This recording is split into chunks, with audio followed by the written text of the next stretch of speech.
Hello, welcome to my channel. তোমরা সবাই কেমন আছো? আশা করি খুব ভালো আছো। আর আমি মোটামুটি ভালোই আছি। আজ দুপুর থেকে আমি আমার ব্লগটা স্টার্ট করলাম। চান টান হয়ে গেছে। আজ হচ্ছে হোলি। তোমাদের সবাইকে জানাই হ্যাপি হোলি। তোমরা সবাই নিশ্চয়ই অনেক রং খেলছো। আমরা তেমন করে রং খেলিনি। আমি আর আমার হাজব্যান্ড একটু সামান্য একটু না দিলেই না সেইটুকু দিয়েছি, তাই আর ভিডিও করা হয়নি। অনেক কিছু রান্নাবান্না করেছি, কি রান্নাবান্না করেছি না করেছি সেগুলো তোমাদের সাথে শেয়ার করব। আর আমার গিরিশোনা গোপুসোনা খুব সুন্দর করে সাজুগুজু করে ফেলেছে, ওদেরকেও তোমাদের দেখাবো। আবার বলছি সবাইকে হ্যাপি হোলি, সবাই অনেক আনন্দ করো, মজা করো। চলো কি করছি না করছি সারাদিন সব কিছুই তোমাদের দেখাবো। দেখতে থাকো, আশা করি আজকের ভিডিও তোমাদের ভালো লাগবে। টাটা। তোমাদেরকে বলেছিলাম যে আমার সোনাদেরকে দেখাবো। এই হচ্ছে গিরি সোনা আর এই হচ্ছে গোপু সোনা। দেখো ওদের বাবা না ওদের জন্য পিচকিরি নিয়ে এসছে, তাই দুজনে দুটো পিচকিরি নিয়ে বসে আছে। আর গিরি না খুব সুন্দর করে মুখে আবির মেখেছিল, এই যে দেখতে পাচ্ছ আবিরের থালা, ঠিক আছে। কিন্তু যেহেতু সেবা করছিল তাই মুখটা পরিষ্কার করে দিয়েছি সুন্দর করে। আর সেবা কমপ্লিট হয়ে গেছে। আর কেমন লাগছে আমার গিরি সোনা আর আমার গোপু সোনাকে অবশ্যই জানাবে।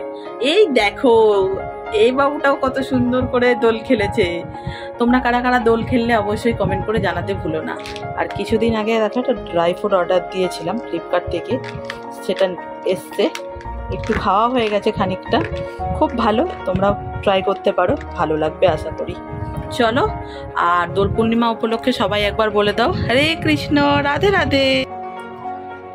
চলো দোল স্পেশাল মেনু তোমাদের সাথে শেয়ার করি। এখানে আছে ভাত, আর এখানে আছে গলদা চিংড়ির মালাইকারি।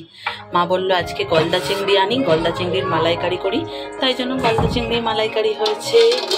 আর চিকেন ছিল খানিকটা, আর এখানে করে নিয়েছি চিকেন পকোড়া।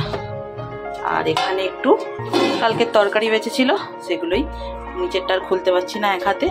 যাই হোক, এই হচ্ছে আজকে আমাদের দুপুরের লাঞ্চের মেনু। অনেক দিন ধরেই ভাবছিলাম যে তোমাদের সাথে আমার বিবাহবার্ষিকীর গিফটগুলো শেয়ার করব, কিন্তু হয়ে উঠছিল না, সময় পাচ্ছিলাম না। আর যেহেতু দোল পূর্ণিমা, বাইরে কোথাও যাওয়ার নেই, তাই ভাবলাম তোমাদের সাথে আমার বিবাহবার্ষিকীর গিফটগুলো শেয়ার করে নিই, ঠিক আছে। আর অবশ্যই তোমরা জানাবে যে তোমাদের কেমন লাগলো। দেখো আমার হাজব্যান্ডকে একজন এই যে দেখছো প্যান্টের পিসটা গিফট করেছে, দারুণ লাগছে। জানি না ও কবে কাটাবে। আর খুব সুন্দর গ্লেজ দিচ্ছে, আশা করি পুজোর সময় কাটলে ভালো লাগবে। প্রথমেই দেখালাম ও পেয়েছে এটা। আর যে ওকে দিয়েছে সে আমাকে 500 টাকা দিয়েছিল। সেই টাকা দিয়ে আমি দেখো একটা রেড কালারের শাড়ি নিয়েছি। কেমন লাগছে অবশ্যই জানাবে। প্রথমে তো ভেবেছিলাম নিজের টাকা দিয়েই শাড়িটা নেব, যেহেতু আগে থেকেই কেনা হয়ে গেছিলো। তারপর ভাবলাম না, উনি দিয়েছে যখন ওনার টাকাটাই কাজে লাগাই, তাই ওনার টাকা দিয়েই কিনে নিয়েছি। আর এই দেখো এই যে শাড়িটা দেখতে পাচ্ছ, এটা আমি পছন্দ করেছিলাম মিশো থেকে। হাজব্যান্ড বললো আমি তোমাকে দেবো বিবাহবার্ষিকী উপলক্ষে, তা ও দিয়েছে। আমার শাড়িটা না খুব পছন্দ হয়েছে। তোমাদেরকে হয়তো ছোট্ট কোনো ভিডিওতে দেখিয়েছি, আমার ঠিক মনে পড়ছে না এই মুহূর্তে। যাই হোক, কেমন লাগছে অবশ্যই বলবো। আর এই শাড়িটা দেখে না মায়ের বেশ পছন্দ হয়েছে। মা বলেছে আমার জন্য একটা অর্ডার দিয়ে কিনে দিতে, তাই মাকে ভাবছি জামাই ষষ্ঠীতে গিফট করব।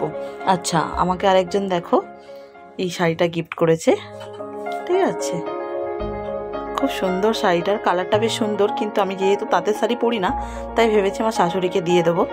আমার শাশুড়ি কিছুই দেয়নি।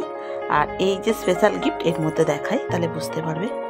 এই যে দেখতে পাচ্ছ লকেটটা, অনেক দিন আগেই নিয়েছিলাম, ঠিক আছে। এটা হচ্ছে হাজব্যান্ড আমাকে বিবাহবার্ষিকী উপলক্ষে দিয়েছে। লকেটটা দারুণ হয়েছে, আমার তো বেশ পছন্দ হয়েছে। টার্সেলটা যেহেতু আগে থেকে ছিল, তাই আর টার্সেল নিয়ে নিই, এটাই নিয়েছি। কেমন লাগছে অবশ্যই কিন্তু বন্ধুরা কমেন্টে জানাতে ভুলো না। আর কোন শাড়িটা তোমাদের ভালো লাগলো সেটাও বলতে ভুলো না। দেখো আজ দোল পূর্ণিমা, তাই চাঁদটা কি সুন্দর উঠেছে, ভাবলাম তোমাদের সাথে শেয়ার করি। ওখানে থাকলে তো ছাদ থেকে দেখাতাম, আরও ভালো লাগতো দেখতে। কিন্তু এখানে তো ছাদে ওঠা আমার পক্ষে সম্ভব না বাবা, অতগুলো সিঁড়ি, তাই জন্য ভাবলাম তোমাদের এখান থেকেই দেখাই। হ্যাঁ, শহরে হয়তো ভালো করে বোঝা যায় না চাঁদটা, কারণ যেহেতু বড় বড় লাইট জ্বলে। আর খুব সুন্দর হাওয়া দিচ্ছে। সকালবেলা তুলসী গাছে দেখো রং দিয়েছিল, বেশ ভালো লাগছে। আর খুব সুন্দর হাওয়া দিচ্ছে আজকে, তাই বাইরেটা একটু দাঁড়িয়ে আছি। তোমাদের সবাইকে আরও একবার জানাই দোল পূর্ণিমার অনেক শুভেচ্ছা ও ভালোবাসা। আজকে রাতের ডিনারের মেনুতে আছে লুচি, আর এখানে আছে আলুর দম, আর এখানে আছে বোঁদে, আর একটু গজা নিয়েছি। আরও আছে, মিষ্টি বেশি খেতে ইচ্ছা হচ্ছে না, তাই নিলাম না। এখানে অনেকগুলো লুচি আর এখানে তরকারিও আছে। এই হচ্ছে আজকে আমাদের রাতের ডিনারের মেনু। খাওয়া দাওয়া কমপ্লিট করে নিচে চলে এসেছি, আর চুলটাও বাঁধা হয়ে গেছে। আর এখন তো মোটামুটি ভালোই গরম পড়ে গেছে, তাই জন্য মুখে আর বোরোলিং দিচ্ছি না আপাতত, একটু ওই গোলাপ জল দিয়ে দিয়েছি। যাই হোক, এবার ঘুমাবো। ফ্যানটার আওয়াজ হচ্ছে হয়তো শুনে বুঝতেই পারছো। চলো আর বেশি বক বক করবো না। হ্যাঁ, সামান্য ছোট একটা ভিডিও দিলাম, হয়তো কোথাও যাওয়ার নেই, কিছু করার নেই। যখন আবার কোথাও যাব তখন অবশ্যই তোমাদেরকে দেখাবো। আর মেজো বৌদি ওদিক থেকে ফোন করে বলে দিয়েছে নাইটি নিয়ে যাওয়ার জন্য, আর ওখানে গান বসেছে, কিন্তু আমি যাচ্ছি না মাইকের জন্য, প্রচণ্ড মাইক চলে, আমার আর এখন মাইকের আওয়াজ একদম ভালো লাগে না। যাই হোক, নাইটি কিনতে যাবো, হাতিবাগান যাবো, তোমাদেরকেও সাথে নিয়ে যাবো, অনেকগুলো নাইটি কিনবো। চলো তাহলে আজকের মতন ভিডিওটা এখানেই এন্ড করে দিচ্ছি। সবাই ভালো থাকো, সুস্থ থাকো, সাবধানে থাকো। Good night. আবার তোমাদের সাথে দেখা হবে নতুন কোনো ইন্টারেস্টিং ব্লগের সাথে। টাটা।